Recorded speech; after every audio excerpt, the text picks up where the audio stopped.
है कि हिंदू हिंदू मंदिरों पर, हिंदू लोगों पर लगातार वहां हमले होते आए हैं। और जिस प्रकार से आजादी के टाइम पर 1947 में देखें तो बांग्लादेश क्षेत्र की हिंदू आबादी करीब करीब 30% से ऊपर रही और उसके बाद आज वहां 8% पे आ गई। पूरे विश्व में जनसंख्या लोगों की बढ़ती है, लेकिन पाकिस्तान, बांग्लादेश, अफगानिस्तान, इन सब क्षेत्रों में हिंदुओं की जनसंख्या घटी रही है ना। तो ऑर्गेनाइज्ड वे में कार्य किया जा रहा है कि हिंदुओं पर हमला हो, हिंदुओं को जीने ना दिया जाए। ये क्षेत्र, ये जिस प्रकार की मानसिकता है, ये दिखाती है कि किस प्रकार की मानसिकता लेकिन के वहां साथ तो लोग वहां मुसलमान भी रह मर रहे रहे हैं। हैं। नहीं, मुसलमान जो पढ़ रहे हैं, लेकिन हिंदुओं पर हमला तो हो रहा है, परसेंटेज तो बढ़ रही है ना साहब। मैं किसी वहां तो कम्युनिटी एक के खिलाफ एक्टर बड़े किसी जाने माने शांतो खान और उनके पिता सलीम खान, उनको पीट पीट कर भीड़ ने मार दिया।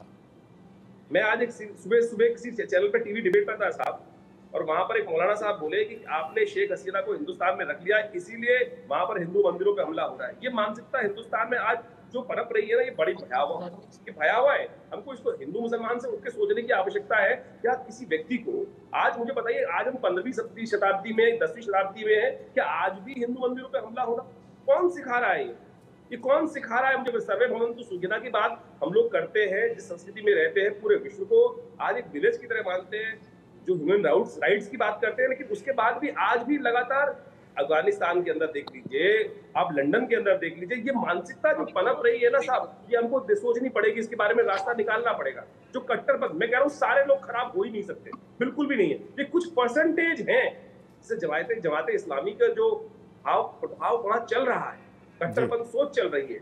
आप सोचे क्या स्थिति बनाई गई है, किस प्रकार का वातावरण बना, भयावह वातावरण बना गया। राजनीति उसके साथ मिल गई और राजनीतिक लोगों ने उस मानसिकता पर अपना प्रभाव इस प्रकार से कर दिया कि पूरा देश, ठीक है। छोटे चलिए, छोटे बच्चे, चंद्रमोहन मुझे शर्मा बड़े, जी का कमेंट ले लें। चंद्रमोहन शर्मा जी, आप क्या मानते हैं?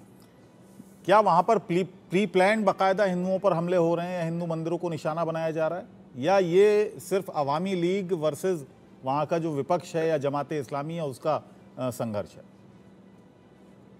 देखिए, वहां पर हमले होना ही सबसे बड़ा निंदनीय है, और वो हमलों का जो असर वहां पर पड़ रहा है, उसका असर कल को जो इधर उधर विस्फोटक रूप लेगा, उसके ऊपर चिंता करने की जरूरत है, बनिस्पत कि हम बैठकर हिंदू मुस्लिम ढूंढने लग जाएं। क्योंकि बांग्लादेश के साथ जो आज हालात बने हैं, और उस हालात का अगर इम्पैक्ट चाइना और पाकिस्तान के हाथ में जाता है तो वो सबसे बड़ा गंभीर होगा, और वो बहुत दृष्टि के साथ देखने की जरूरत पड़ जाएगी।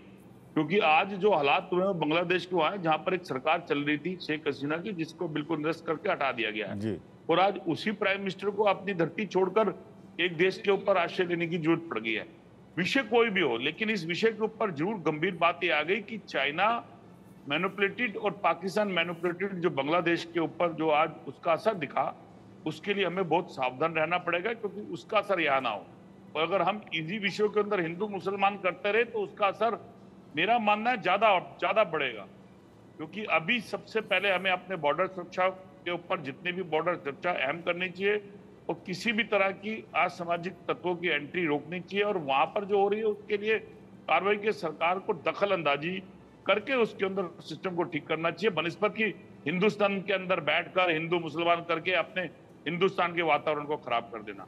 ये कुछ लोग हैं जिनको इसके बिना बात करनी नहीं आती है, लेकिन आज दो देशों के बिगड़ते हुए जो रिश्ते जो आगे सही होते हैं या खराब होते हैं, ये वक्त बताएगा। लेकिन एक अच्छा पड़ोसी जो था वो आज ऐसी कगार पे आ गई, कल उसके ऊपर कौन सी सरकार आती है और उसकी डिप्लोमेसी निजी हिंदुस्तान के फेवर में आती है, या वो किसी और एक ऐसे बड़े देश के साथ जुड़कर हिंदुस्तान के अगेंस्ट जाता है, वो जी। विचारने हैं। तो इन विषयों के लिए सरकार को बड़ा गंभीर करना चाहिए, और पूरी तरह आपको से क्या लगता इसके है, ऊपर सरकार नजर गंभीर करके नहीं है? रक्षा। देखिए, मैं अभी इस विषय के ऊपर नहीं कह सकता कि सरकार गंभीर नहीं है। सरकार का अभी इस चीजों पे चल रहा है, लेकिन हाँ, कुछ चीजों पे, जैसे अगर जर्मनी ने उनको लेने के लिए मना करा था, तो शायद उसके लिए भी हमें विचार करना चाहिए था कि शेख हसीना को हमें यहाँ जगह देनी चाहिए नहीं देनी चाहिए। इसके लिए विशेषज्ञ से बात करनी चाहिए थी। जो हमारे रक्षा विशेषज्ञ थे, जो पैनल था, उस पर डिसीजन करना जरूरी था, क्योंकि इसका असर, क्योंकि वहां की जो कम्युनिटी है बांग्लादेश की, वो अगर उसके विरोध में है, क्योंकि उन्होंने उन्हें घोषित कर दिया है भगोड़ा, और भगोड़ा घोषित करने के बाद उनका जो इम्पैक्ट हमारे देश के और या हिंदू के प्रति पड़ेगा आक्रामक, उसके लिए सरकार को बड़ा कठोर होके दृष्टि रखनी पड़ेगी। मतलब कठोर होकर क्या दृष्टि रखनी पड़ेगी, मतलब उनको ना रहने दिया जाए हिंदुस्तान में, आप ये कह रहे हैं? ये तो अब कठोर दृष्टि इससे रखनी पड़ेगी कि एकदम तीक्ष्णता के साथ देखें, सिर्फ बयान भी ना बने, उसके ऊपर हौसला दिखाएं, जो हौसला किसी समय स्वर्गीय इंदिरा गांधी ने दिखाया था। आज विषय बहुत गंभीर है, इसको इससे मेरे से ज्यादा अभी हमारे पास डिफेंस के पर्सनल बैठे हैं, बता देंगे।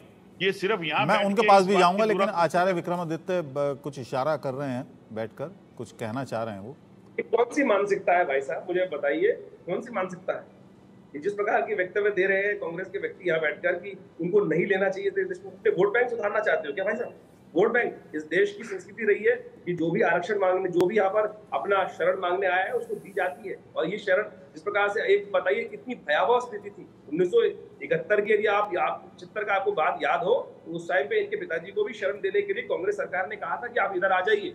अगर आपको याद ना हो तो आपको मैं याद दिलवा देता हूँ। उस वक्त हमारी प्रधानमंत्री ने ये व्यवस्था बनाने का प्रयास किया था कि उनको, कि आप आ जाएं यहाँ पर, लेकिन उन्होंने नहीं स्वीकार किया था। लेकिन आज यहाँ बैठे हुए प्रवक्ता जिस प्रकार से बात कर रहे हैं, अनुरोध प्रलाप कर रहे हैं, सत्य को सत्य मानने के तैयार नहीं है। ऐसी नहीं, वो आचार्य जी, वो मैं यहाँ पर थोड़ा सा करेक्ट कर दूं आपको। उस समय शेख मुजीबुर रहमान लंदन में थे जिस समय ये संघर्ष चल रहा था। मुजीबुर रहमान साहब उस वक्त उन्होंने कहा था कि मेरे बच्चे मुझे मारेंगे नहीं, मैंने जिस देश को बनाया है वो नहीं मारेंगे। उनको इंदिरा गांधी जितना मैंने पढ़ा है, जिस प्रकार से मैंने व्यक्तित्व पढ़ा है, उतना मुझे जब बताया गया कि वहां पर उन्होंने हिंदुस्तान में शरण लेने से मना कर दिया था। हिंदुस्तान ने उन्होंने कहा था, हिंदुस्तान ने कहा था कि आप यहाँ आ जाए जी। हिंदुस्तान ने अपनी शरण देने के लिए रास्ते खोले थे, और हिंदुस्तान में शरण देने के लिए रास्ते खोले जाते हैं, ऐसे कोई मना नहीं है। हम वो सर्वे भवन्तु सुखिनः वाले लोग हैं, हम किसी को परित्याग नहीं करते। कोई आना चाहता है ऐसी भयावह स्थिति में भी, यदि आप यहाँ पर अपनी राजनीतिक हितों को देखना चाहते हैं तो बड़ा दुर्भाग्यपूर्ण बात कर रहे हैं। अल्टीमेटली अखंड भारत की हम बात करने वाले लोग, अगर कोई व्यक्ति वहां पर इस भयावह स्थिति में 45 मिनट का उनको टाइम दिया गया, अगर आप छोड़ दे देश को, मैं शेख हसीना का सपोर्टर नहीं हूँ। शेख हसीना के टाइम पर भी वहां पर लगातार अल्पसंख्यकों पर लगातार हमले हो रहे थे, लगातार, कोई बात नहीं। बात इस वक्त ऐसी स्थिति की है कि ऐसी स्थिति में भी यदि आप सपोर्ट करने के तैयार नहीं रहते, फिर पड़ोसी किस बात की हो भाई? पड़ोसी मत बनो ना। क्यों आखिर इस तरह के बयान आते हैं कांग्रेस की तरफ से? चंद्रमोहन जी, अभी सलमान खुर्शीद का बयान भी हमारे सामने है, उन्होंने कहा कि भारत में भी ये हो सकता है। देखिए, एक्चुअली प्रॉब्लम क्या है कि भाजपा के नेता प्रवक्ता तो डिबेटों से भगते हैं, वो बैठते नहीं है। और ऐसे मैं ना नेता कह सकता हूँ ना प्रवक्ता कह सकता हूँ, ऐसे लोग डिबेट में बैठ जाते हैं और ऐसे व्यक्ति बैठ जाते हैं जिनकी मानसिकता पूरी तरह से कांग्रेस विरोधी होती है। शायद वो धर्मगुरु हैं, भूल जाते हैं जिस देश में आप पहले आप बोल रहे थे तो मैं सुन रहा था आपकी बात। आप बोल रहे थे, मैंने कोई बदतमीजी नहीं करी है, मेरे आपके वक्तव्य को सुन के बोल रहा हूँ, मैं आपके वक्तव्य को सुन के बोल रहा हूँ। आप बदतमीजी कर रहे हैं, मैं नहीं कर रहा हूँ।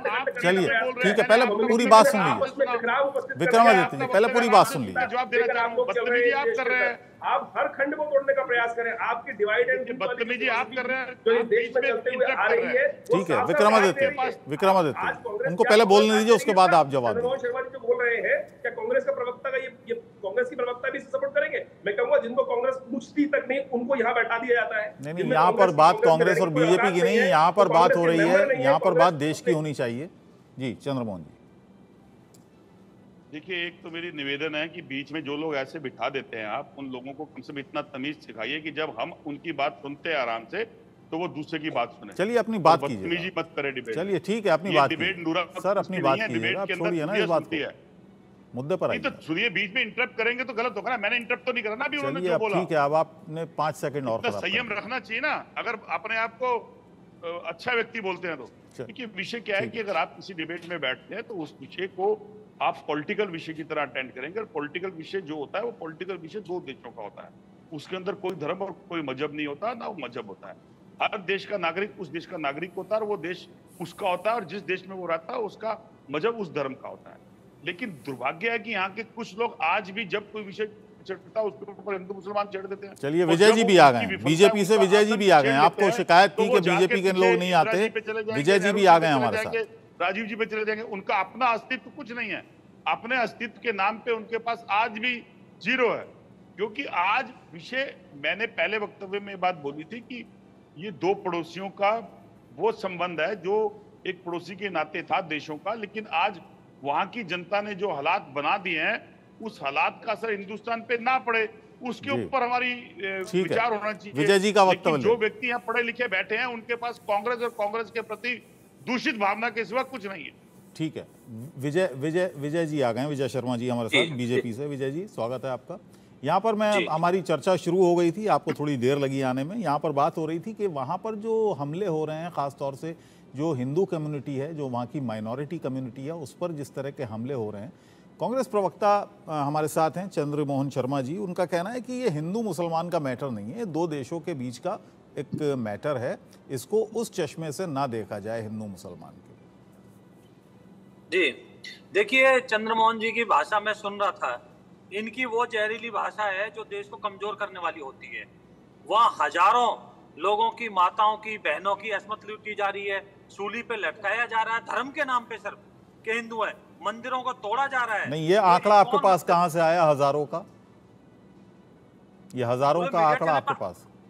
मैं कहता हूँ आप जहर फैलाना इन्होंने हजारों का आंकड़ा कहा है, उसके बाद ये झूठ बोलते रहेंगे। सर कोई सोर्स होगा ना आपके चंद्रमोहन जी, अभी तो आप भाषा सिखा रहे थे दूसरे को। अब आपकी बदतमीजी नहीं देख रहा देश, आपकी सरकार ने क्या चूड़ियां पहन रखी है? आप अभी एंकर महोदय मेरे से बात कर रहे हैं, आपकी बदतमीजी नहीं दिख रही है क्या?